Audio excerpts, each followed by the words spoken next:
Bonjour, je m'appelle Camille Deslauriers, je suis professeure en création littéraire ici à l'UQAR. Je suis aussi écrivaine et je suis directrice du module de lettres. Aujourd'hui, je vais vous présenter les programmes en lettres. Alors, on a 5 programmes en lettres, dont notre baccalauréat en lettres et création littéraire. On a aussi une majeure en lettres, une mineure en lettres, un nouveau certificat en études créatives et professionnelles et un programme court de premier cycle en lettres et création littéraire. Alors, je vais principalement vous présenter le baccalauréat en lettres et création littéraire, tout simplement parce que nos autres diplômes, au fond, reprennent des cours qui font partie du baccalauréat en lettres et création littéraire, puis qui sont distribués un petit peu autrement, tout simplement pour donner le nombre de crédits associés à chaque programme. Car on aime bien dire que c'est une formation qui est unique dans la francophonie, et c'est vrai aussi, parce que c'est le seul programme qui conjugue une formation en création et une formation en études littéraires. Notre pari, c'est vraiment que cette formation-là, qui est au fond hybride, va faire de vous à la fois des écrivains qui sont plus conscients des procédés qui sont utilisés dans les textes, donc qui sont capables d'approfondir leurs textes parce qu'ils ont réfléchi aussi d'une autre façon en étudiant les textes, donc ils comprennent les textes de l'intérieur à la littérature, et des lecteurs qui sont plus créatifs parce qu'ils écrivent aussi. Donc, ils ont utilisé ces procédés-là, ils ont essayé toutes sortes, par exemple, de points de vue de narration ou des choses comme ça. Donc, c'est des lecteurs plus créatifs dans l'interprétation des textes parce qu'ils ont une connaissance intime, si vous voulez, du texte littéraire. Pour ce qui est des conditions d'admission, c'est soit la base collégiale, donc ça veut dire un DEC dans n'importe quel domaine, ou on a aussi des étudiants qui sont admis sur la base de l'expérience, soit des cours qui ont été déjà faits à l'université dans d'autres domaines, ou alors le fait d'avoir publié un livre ou 2 livres, ou le fait d'avoir diffusé des textes en revue. Là, ici, il y a toutes sortes de gens qui peuvent entrer dans cette catégorie-là, mais le fait, par exemple, d'avoir travaillé dans le domaine du livre ou d'avoir enseigné le français au secondaire ou des choses comme ça, le dossier est étudié, là, c'est vraiment du cas par cas. Alors, en ce qui concerne le contenu du programme, notre programme est vraiment divisé en 3 volets qui sont égaux. Le premier volet, c'est la création littéraire. Le deuxième volet, les approches et les méthodes qui vont vous permettre d'étudier de toutes sortes de façons des textes littéraires.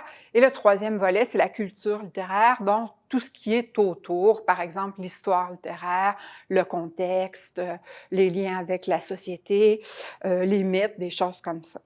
Donc, nous, on a 8 professeurs à l'UQAR en module de lettres et tous les professeurs sont spécialisés dans un volet ou un autre. Mais ce qui est particulier aussi, c'est qu'on a 5 professeurs qui sont aussi des écrivains. Donc, même s'ils sont plus spécialisés en histoire littéraire, par exemple, ben, c'est des professeurs qui ont déjà 2-3 livres de publiés en création littéraire. Hein. Ou alors, s'ils sont spécialisés en sémiotique, ben, ils ont publié aussi en création. Donc ça fait un milieu très dynamique en ce qui concerne la rencontre d'écrivains, parce qu'en partant, on est déjà 5 écrivains dans le module de lettres. Je vais d'abord vous parler du volet création littéraire. Qu'est-ce que ça veut dire? Des cours qui touchent à la création littéraire, mais ce sont des cours qui sont beaucoup plus pratiques. Alors, qui sont la plupart du temps constitués d'ateliers d'écriture dans un genre ou un autre, hein, parce que c'est ça aussi. Notre volet va essayer de vous faire écrire autant en poésie qu'en fiction, qu'autour de tout ce qui touche la littérature de l'intime, par exemple. Et là, ce sont des exemples simplement. En plus de ça, on essaie à chacune des sessions d'organiser au moins dans chaque cours 1 ou 2 classes de maîtres, c'est-à-dire qu'on va inviter des écrivains de l'extérieur qu'on va rétribuer pour qu'ils puissent lire vos textes puis vous donner des commentaires sur vos textes. Donc, ça fait un autre point de vue que celui du prof ou de la prof qui vous enseigne sur vos textes.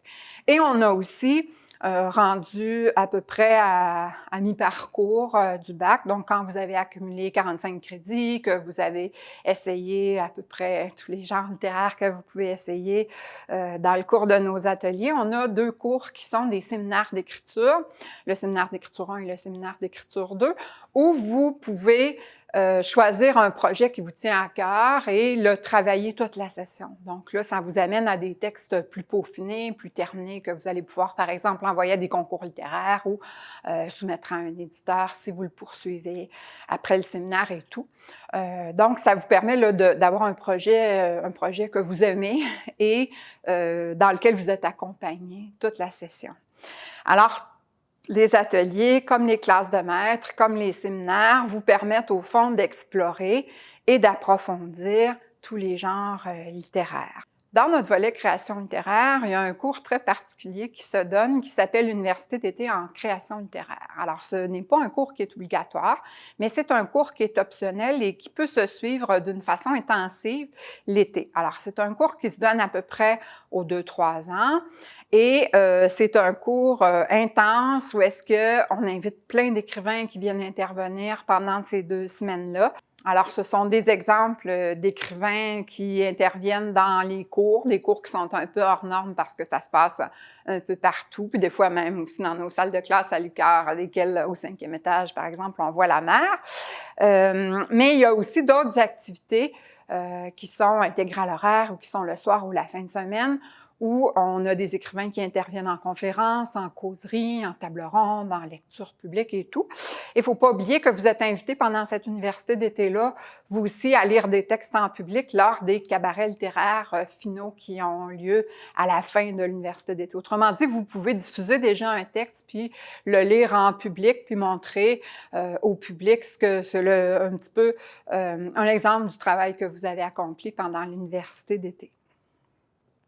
Comme je le mentionnais tantôt, vous voyez à droite, on avait donné un atelier d'écriture à Sainte-Flavie, où les étudiants pouvaient écrire les pieds dans l'eau ou sur la grève.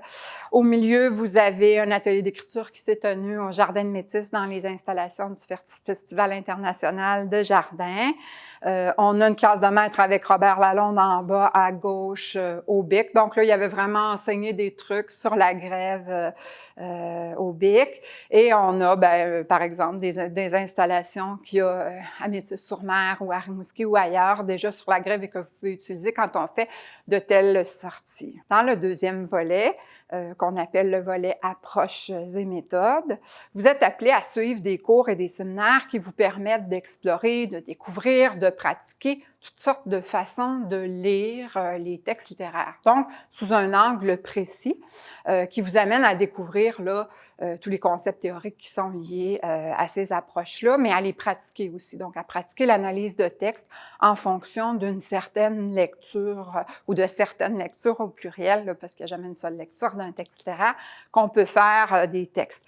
Alors, par exemple, vous pouvez suivre des cours où on va regarder le texte en fonction des mythèmes, donc des grands thèmes mythiques qui ressortent de ces textes-là.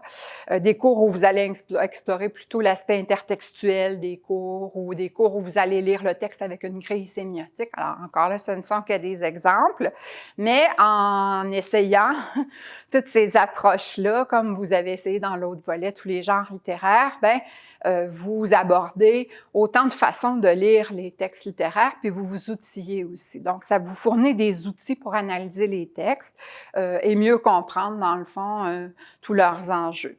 Donc, c'est une formation solide pour devenir un lecteur compétent et professionnel qui vous amène à jeter d'autres regards sur les textes publiés par des écrivains, mais d'autres regards sur les textes que vos collègues écrivent en atelier d'écriture et d'autres regards sur vos propres textes aussi.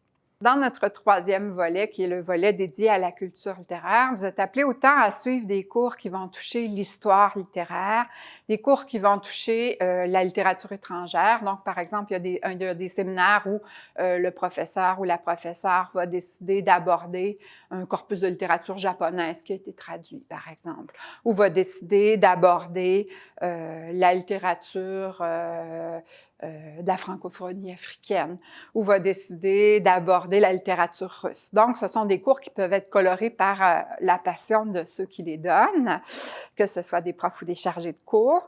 Ça peut être aussi un cours où quelqu'un, par exemple, dans nos cours culture littéraire 1 ou culture littéraire 2, où le responsable décide d'aborder une problématique qui le passionne, sur laquelle il travaille, par exemple, avec un groupe de recherche, etc. Donc, ça peut être un cours plus pointu où le professeur là, explore avec les étudiants une problématique.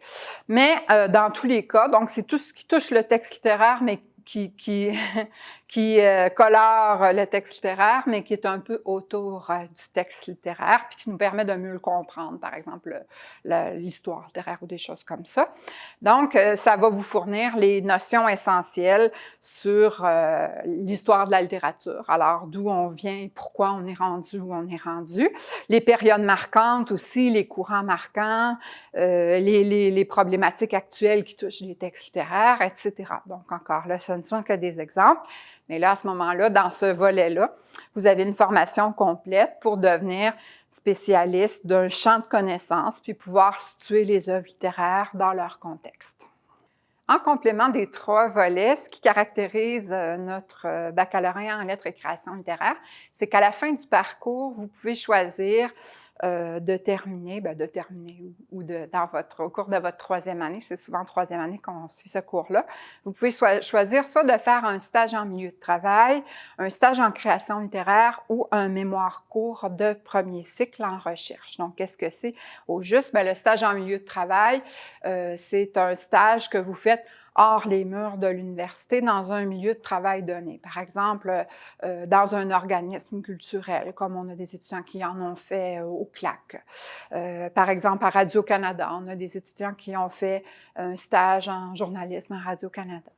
Le stage en création littéraire, c'est, encore une fois, un cours qui vous demande de choisir un genre particulier, mais d'aller suivre des ateliers d'écriture hors les murs. Puis à chaque fois, dans ces 2 stages-là, il y a un prof à l'interne de l'UQAR qui vous suit, puis qui adapte le plan de ce cours-là, qui est un cours que vous suivez en tutorat avec ce prof-là, qui adapte ça à ce que vous vivez en dehors des murs de l'UQAR. Sinon, le mémoire court, qui est le 3e choix, il s'adresse peut-être plus à des gens qui auraient envie de voir, ça ressemble un petit peu à quoi quand on fait de la recherche en littérature, donc qui pensent peut-être à la maîtrise en recherche, en lettres. Donc, à ce moment-là, vous pouvez choisir votre sujet, choisir une problématique, la définir avec le professeur ou la professeure qui vous suit et faire ce qu'on appelle un mémoire d'une trentaine ou d'une quarantaine de pages sur un sujet qui vous passionne ou qui vous intrigue particulièrement ou qui vous fascine. Dans le cadre de votre formation, vous êtes aussi invité ou incité par les profs en lettres et les chargés de cours en lettres à soumettre vos textes à des concours littéraires en vue de gagner des prix littéraires ou à soumettre vos dossiers de candidature pour obtenir des bourses littéraires. En ce sens, il y a 4 montants que vous pouvez aller chercher et qui sont réservés à nos étudiants au baccalauréat en création littéraire.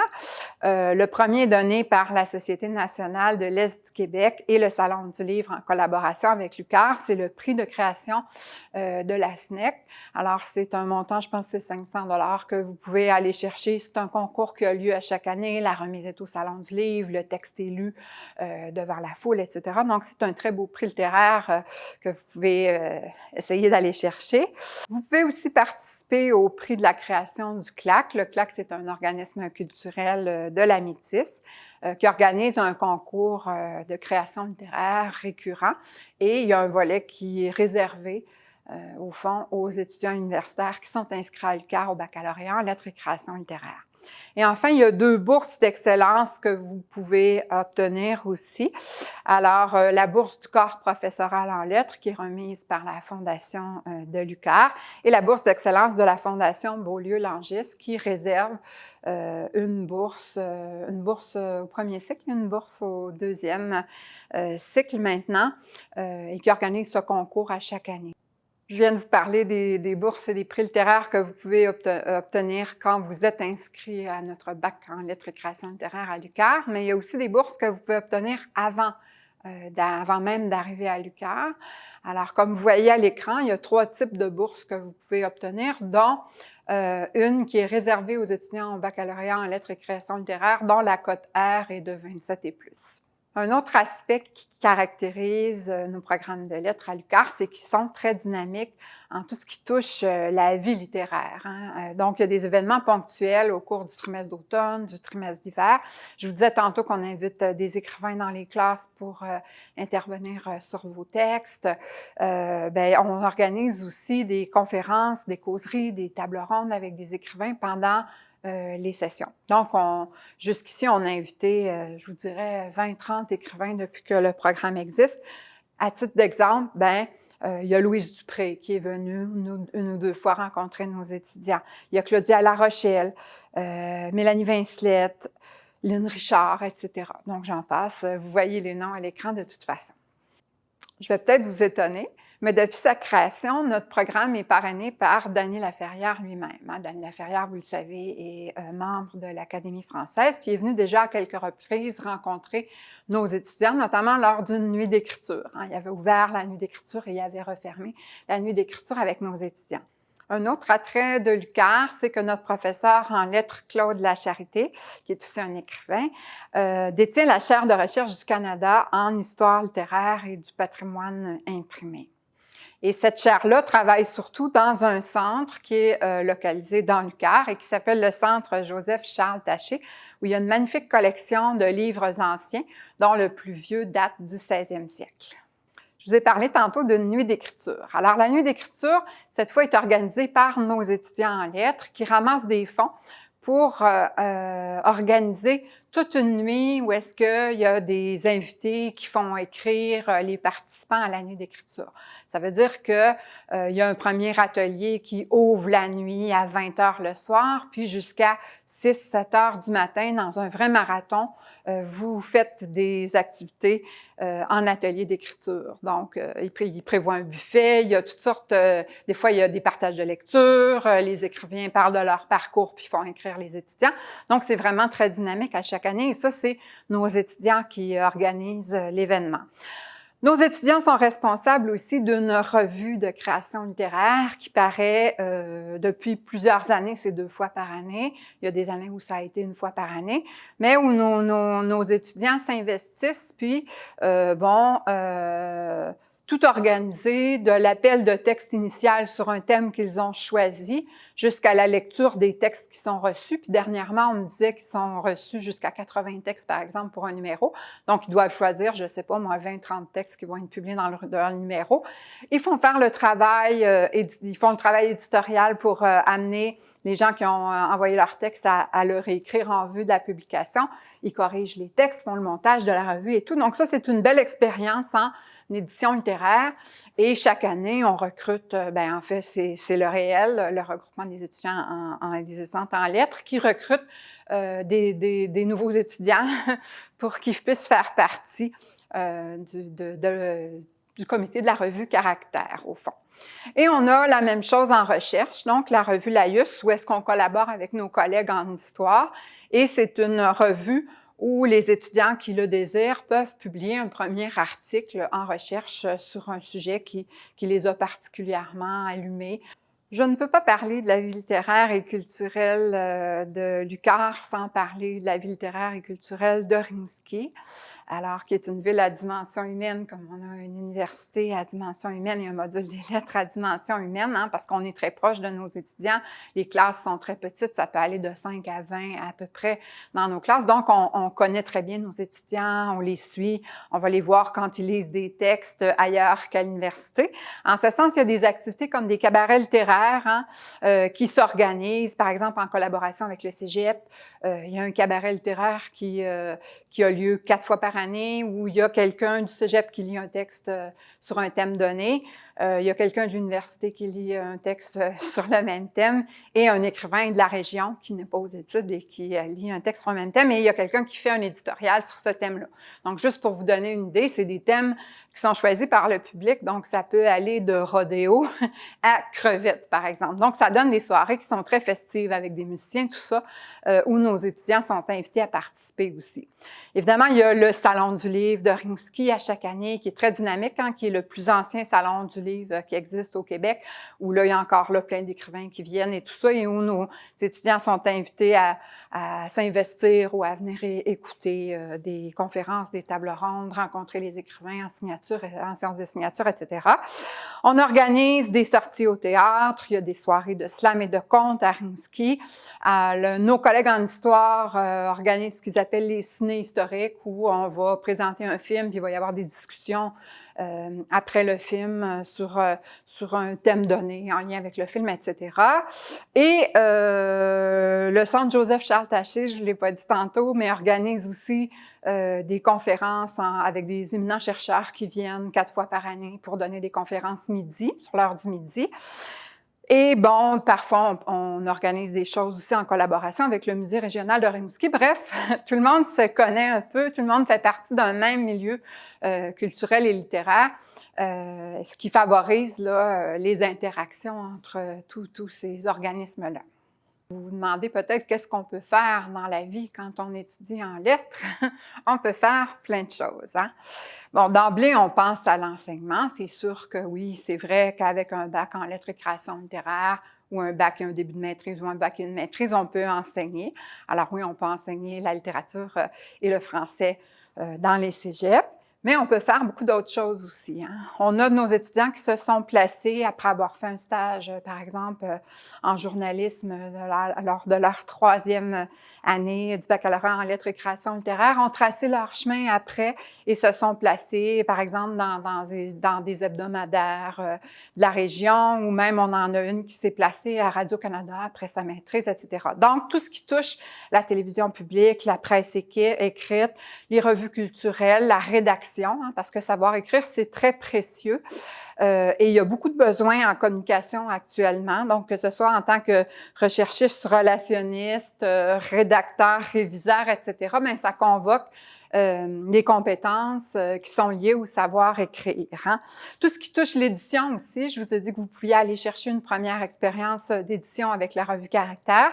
Bien ça peut faire en sorte que dans votre CV, vous avez déjà une expérience. Si vous faites, par exemple, le stage en milieu de travail chez un éditeur reconnu, ensuite, bien déjà, vous avez fait vos premières armes dans le milieu de l'édition. Donc, tout ce qui touche encore là, la révision de textes littéraires, la direction littéraire, etc., ou le travail lié aux envois de livres et tout ça, la collaboration avec les gens de la maison d'édition, bien, c'est une façon de vous faufiler dans le milieu aussi. La rédaction, je vous en ai parlé tantôt. Et tout ce qui touche le domaine culturel, donc agent de développement, agent de communication. On a une ancienne étudiante qui a fait le bac en création, en lettres et création littéraire, par exemple, qui s'est placée ici chez Spector. Donc, elle s'occupe des communications chez Spector, qui est un gros organisme culturel de notre région. Donc, on ne pense pas parfois à autre chose qu'à l'enseignement, mais il y a plusieurs voies auxquelles peuvent mener le baccalauréat en lettres et création littéraire. Donc, vous pouvez aussi décider, bien entendu, que vous n'en avez pas assez, que vous souhaitez poursuivre au 2e, voire au 3e cycle à l'UQAR en lettres. Alors, en ce sens, on offre une maîtrise en lettres dans laquelle vous pouvez décider de poursuivre votre chemin en création ou en recherche. Et la même chose au doctorat, vous pouvez décider de vous spécialiser en création ou en recherche. Donc, ça vous donne aussi accès à des programmes de cycle supérieur dans des domaines connexes. Je pense à l'éthique, par exemple, au développement régional, à la gestion de projets, etc. Bien entendu, ça peut vous amener aussi à vouloir publier des livres. Hein. Donc, on a mis ici quelques exemples, et ce ne sont pas les seuls, d'étudiants qui sont passés soit par nos études au 1er cycle ou nos études au 2e ou au 3e cycle et qui ont publié des livres à la suite de leur passage à l'UQAR. Et parfois aussi, ils vont être appelés à travailler avec un prof, par exemple, pour terminer un manuscrit, des choses comme ça. Donc, le fait qu'on soit très proche de nos étudiants, ça permet comme ça des marrainages ou des parrainages, même quand le cours est fini, puis qu'on voit que quelqu'un a vraiment le talent pour publier, on peut aider là, pour la suite des choses. Alors, à titre d'exemple, il y a le prix littéraire Geneviève Amiot, mais ça peut être tous les autres prix littéraires qui existent aussi au Québec ou même en France, hein. Puis en même temps, mais c'est ça, il ne faut pas hésiter non plus si vous vous inscrivez à l'UQAR, les profs sont super accessibles, d'aller dire: «Ben j'aimerais ça participer à tel ou tel concours, tu m'aiderais-tu à réécrire le texte?» Donc on peut, comme ça, décider aussi d'aider un étudiant qui donne un point de vue sur son texte pour qu'il puisse l'améliorer et participer, remporter des concours comme le prix Geneviève Amiot. Alors, vous avez là, notre valise fétiche qu'on traîne pendant les universités d'été, où on a tous les livres des écrivains qu'on a invités pendant l'université d'été. On la traîne comme ça à plusieurs endroits, dont la Pointe aux Anglais, au Bic que vous voyez sur l'image. Alors, au plaisir de vous accueillir dans nos programmes.